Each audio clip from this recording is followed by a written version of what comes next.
Bem, eu estou aqui com o pastor Joide Miranda, que foi travesti na Europa, principalmente em Milão.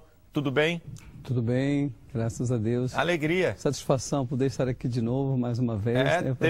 Teve conosco no programa Vitória em Cristo. Vitória em Cristo, é verdade. E agora está aqui no Fala Malafaia. É verdade. Eu vou deixar você contar um pouco aí da sua história, porque eu acho que é muito interessante, certo? E a gente vai ver aí algumas fotos daquela época que você vai ver. Eu vou deixar aqui para não ficar te interrompendo. Certo. Vou deixar, só vou te interromper aqui precisamente por causa do relógio. Mas você contasse aí, eu sei que a história é grande, certo, mas resumidamente um pouco da sua história.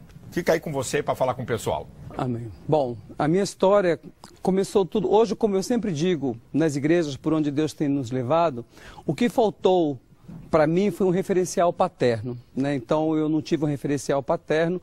Quando eu conheci o meu pai já era um alcoólatra e eu fui abusado sexualmente aos 6 anos de idade por um advogado que morava em frente da minha casa. Hoje se fala muito em pedofilia, mas como todos nós sabemos que muitas vezes a vítima da pedofilia está próximo, né, da sua casa ou até mesmo dentro da sua casa. E devido a esse abuso que eu sofri por não ter um referencial paterno dentro de casa, né, e desencadeou na minha vida a homossexualidade. Então hoje eu afirmo para essa sociedade que ninguém nasce homossexual.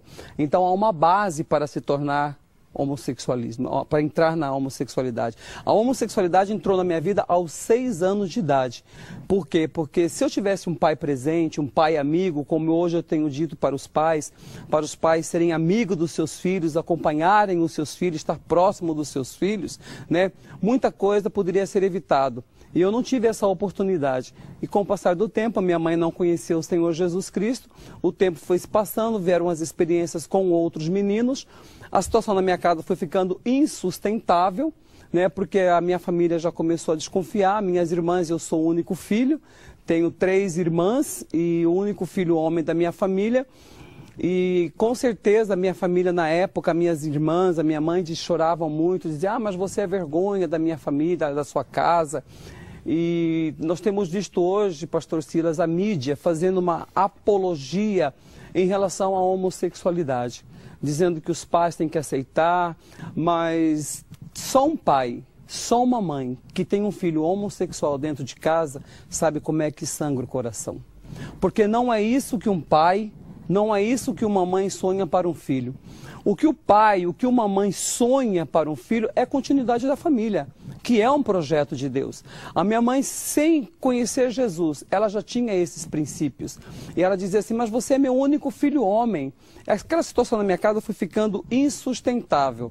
Logo eu comecei a conhecer outros travestis, comecei a tomar hormônio, esse hormônio que as mulheres tomam para evitar filhos. Começaram a aparecer o peito, o cabelo foi crescendo, aí eu recebi o convite para vir para o Rio de Janeiro, do Rio de Janeiro eu fui para São Paulo. Em São Paulo eu coloquei 4,5 litros de silicone no meu quadril, conheci outros travestis e me disseram, olha, na Europa se ganha muito dinheiro. Como eu recebia muitas palavras malditas do meu pai sempre dizia que eu não prestava, que eu não valia nada, que eu ia ser um inútil, e eu quis provar para o meu pai que eu ia ser alguém. Hoje eu digo para os pais que os pais têm que vigiar nas palavras que lançam para os seus filhos. Muitas vezes os pais batem nos meninos, agridem os meninos e chamam os meninos de mariquinho e falam assim, cala a boca, homem não chora. Quem disse que homem não chora? Chora um bocado. Não é verdade? E eu comecei a conhecer aqueles travestis que disseram que na Europa se ganhava muito mais dinheiro e tal. Eu falei, bom, então eu vou para a Europa também. Eu quero provar para o meu pai que eu vou ser alguém. Eu fui para a Europa, morei 1 ano e meio na França, voltei de novo, não consegui mais me adaptar aqui no Brasil, onde eu voltei, morei em vários países da Europa, e onde eu fiquei muito mais tempo em Milão, na Itália. Na Europa eu coloquei o silicone no peito, 380 ml de silicone no peito. Nós temos aí imagens, temos fotos. Sim. Coloque aí para vocês verem, né, o Joide, que era travesti em Milão, na Europa, conforme ele está falando aí, tem as imagens aí que nós estamos botando em fotografias para você poder ver, para poder ter a ideia realmente do que está sendo falado aqui. Vamos embora. Então, quer dizer, aí eu me tornei, na época, né, na década de 80, um travesti muito famoso. né, tanto no Rio de Janeiro como São Paulo, Belo Horizonte. Aí hoje as pessoas perguntam assim, mas você não tem vergonha de falar do seu passado? Eu digo não, por quê? Porque até a própria palavra do Senhor, né, me diz lá em 2 Coríntios 5,17 que as coisas velhas já se passaram. Então, eis que tudo se fez novo. Então, tudo se fez novo na minha vida. Hoje, a minha vida, a minha história serve para edificar outras vidas, como a própria palavra do Senhor lá em Romanos, no capítulo 6, no versículo 22, né, a palavra do Senhor nos diz assim, mas agora, sendo liberto do pecado, sendo servo de Deus, tendes os vossos frutos para a santificação.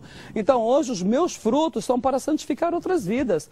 Hoje, os meus frutos são para dizer a essa sociedade que ninguém nasce homossexual, que a homossexualidade é um estado. Então, o indivíduo está no homossexualismo por uma conduta aprendida e ela pode ser desaprendida.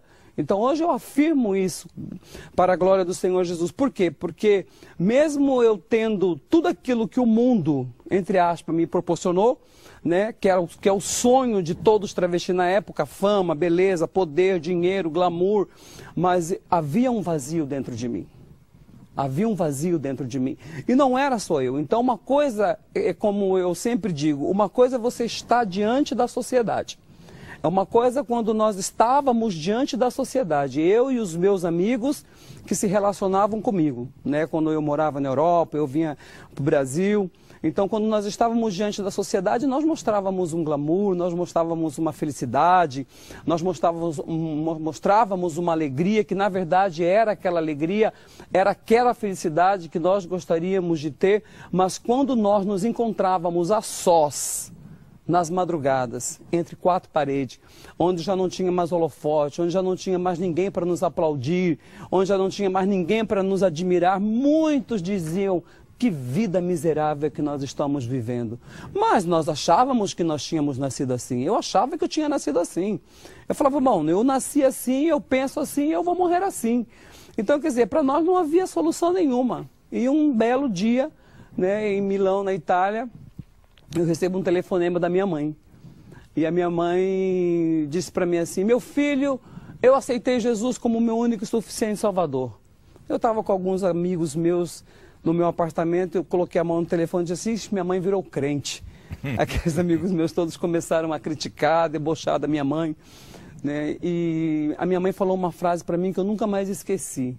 Ela disse assim, porque nós até hoje nós temos o hábito de dar benção, pedir a benção para minha mãe. Aquela moda antiga, né? É, também tem. Hoje está tudo moderno. Está muito moderno. Hoje os jovens chamam os pais de cara, meu, você, qual é? É isso aí.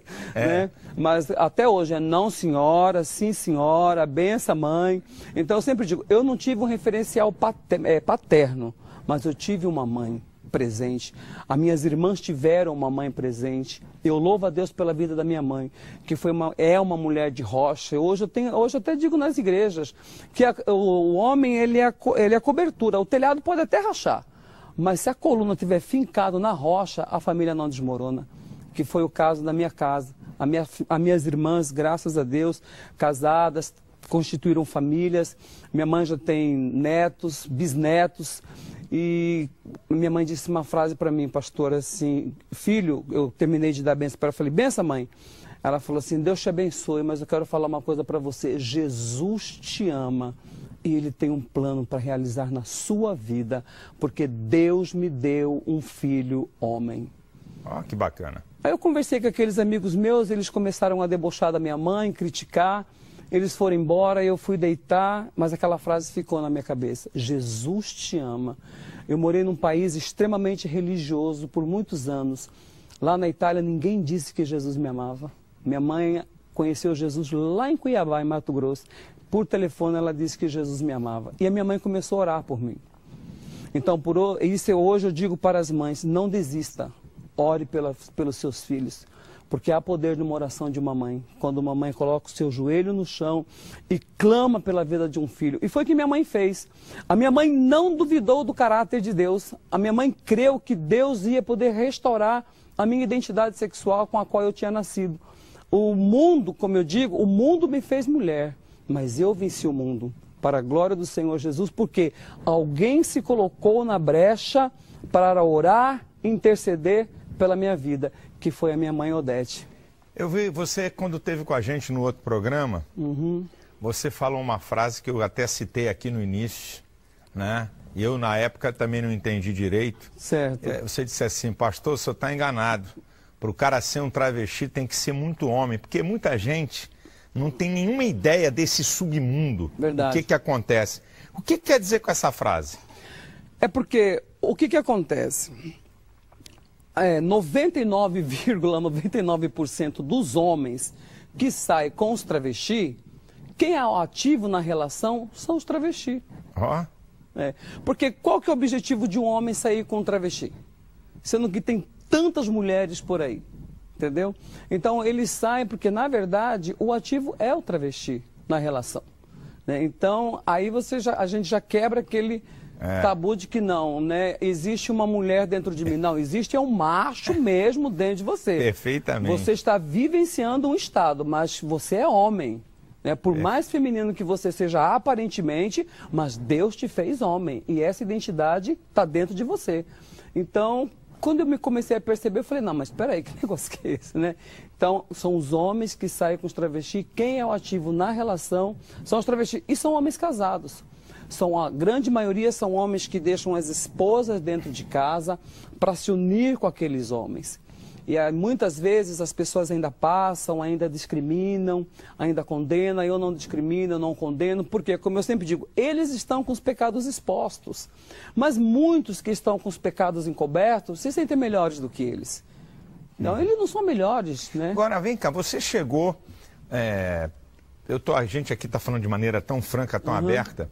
Como é que foi a tua chegada numa igreja evangélica, você como travesti, com 380, como você disse, Isso. certo? Não é brincadeira, 380, meu amigo, ó, é uma traca. 380, com silicone na perna e tudo. Como é que foi tu chegar numa igreja evangélica? Como é que foi esse negócio? Então, eu fui porque eu fui numa igreja onde minha mãe congregava, após alguns anos de oração, intercessão, Deus começou a responder a oração da minha mãe. Eu sempre também, uma coisa que eu digo sempre para os pais hoje, eu digo assim, pais, mãe, às vezes muitas mães me ligam, falam, pastor, eu estou orando já, tem 2, 3, 4 anos que eu estou orando para o meu filho. Eu falei, mãe, não se preocupe, porque o dia que Deus falar o coração dele, ele ouvirá a voz de Deus. E foi assim comigo. A minha mãe orou quase 7 anos pela minha vida e ela nunca desistiu. E ela dizia assim para mim, Deus me deu um filho homem e ele vai mudar a sua vida. Eu dizia, mãe, essa senhora é louca. Que palavra poderosa, há poder na palavra. Eu nasci assim, eu penso assim, eu vou morrer assim, mãe. Ela dizia assim, não, este braço ainda vai entrar com você na igreja. Ou eu creio num Deus, ou eu não creio nesse Deus da Bíblia. Eu creio que esse Deus da Bíblia pode todas as coisas. Ela dizia assim, em Jeremias, no capítulo 1, no versículo 12, a Bíblia diz que ele vela para que a palavra dele se cumpra. E ela vai se cumprir na sua vida. Eu falava, coitada da minha mãe. Minha mãe tá doida, minha mãe tá louca, né? Mas é aquela fé. Então, eu vim para o Brasil para mim passar 30 dias e a minha mãe falando de Jesus. Para mim, eu resolvi um dia ir à igreja. E hoje, pastor, infelizmente a igreja ela não está preparada para receber um travesti. Porque às vezes um travesti entra dentro da igreja, as pessoas olham com um olhar diferente. Olha com um olhar assim de... preconceituoso. Isso, vamos botar claro aqui. Principalmente os jovens, os adolescentes, desconfiados. E quando eu cheguei ali, todo mundo sabia que eu era o filho da Dona Odete. Apesar que eu tinha uma aparência feminina, eu não parecia como travesti, né? Eu tinha uma aparência de mulher mesmo, o diabo literalmente me pintou como uma mulher. Mas as pessoas olharam assim e falaram assim, nossa, aquele ali é o filho da Dona Odete. Parecia que tinha entrado um carro alegórico dentro da igreja. Mas ali eu sentei ao lado da minha mãe, o pastor começou a pregar, eu fui ficando com raiva do pastor. Eu falei, mãe, a senhora contou a minha história para esse pastor.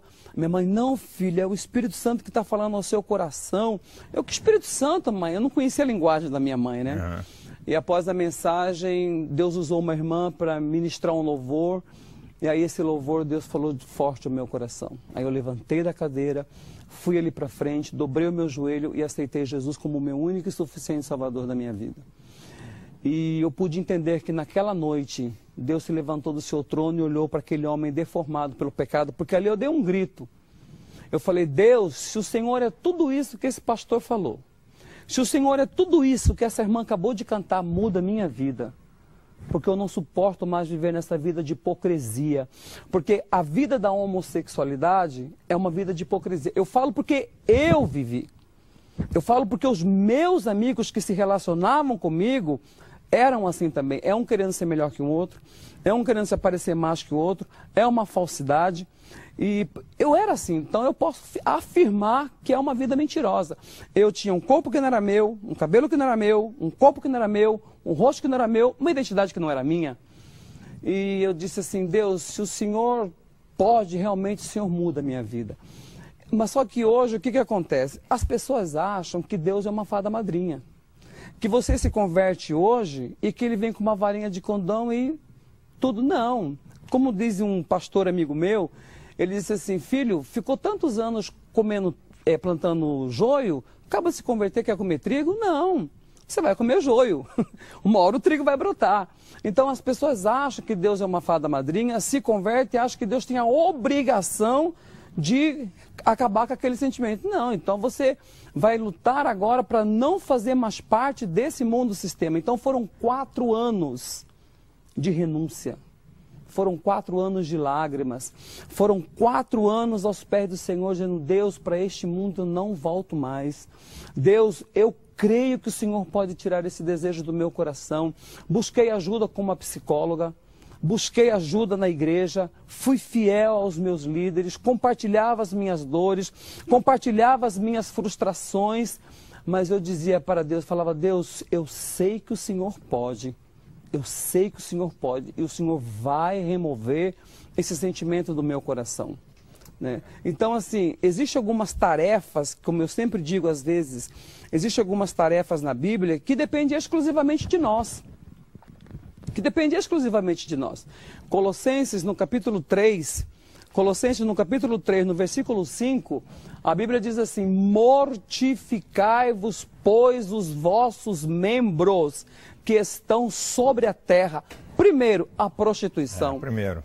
Isso aí é eu que tenho que fazer. Mortificai. Isso é eu que tenho que fazer morrer. É eu que tenho que fazer morrer. Isso mesmo, correto. Né? Eu que tenho que fazer. Então, aí, lá na frente diz assim, mas agora despojai-vos também de tudo. Da ira, da cólera, da maledicência. Então, isso é uma tarefa que eu tenho que fazer. Isso aqui cabe a mim fazer. Entendeu? Não, mas as pessoas acham não, que Deus tem a obrigação de fazer aquilo que depende de mim. E aí, por isso que muitos, né, ficam falando, não, eu já tentei, eu já lutei, mas eu não dei conta. Isso não é verdade. Bem, minha gente, daqui a pouquinho, vocês vão conhecer aqui a esposa e também o filho aqui do pastor Joy de Miranda. Vocês vão conhecer daqui a pouquinho e também uma entidade que eles possuem para ajudar pessoas que querem. O princípio é que Deus respeita o livre-arbítrio. Você tem que querer. Deus não muda a vida de ninguém que não quer. Isso vale para qualquer um. Isso vale para qualquer um. É do princípio que queira.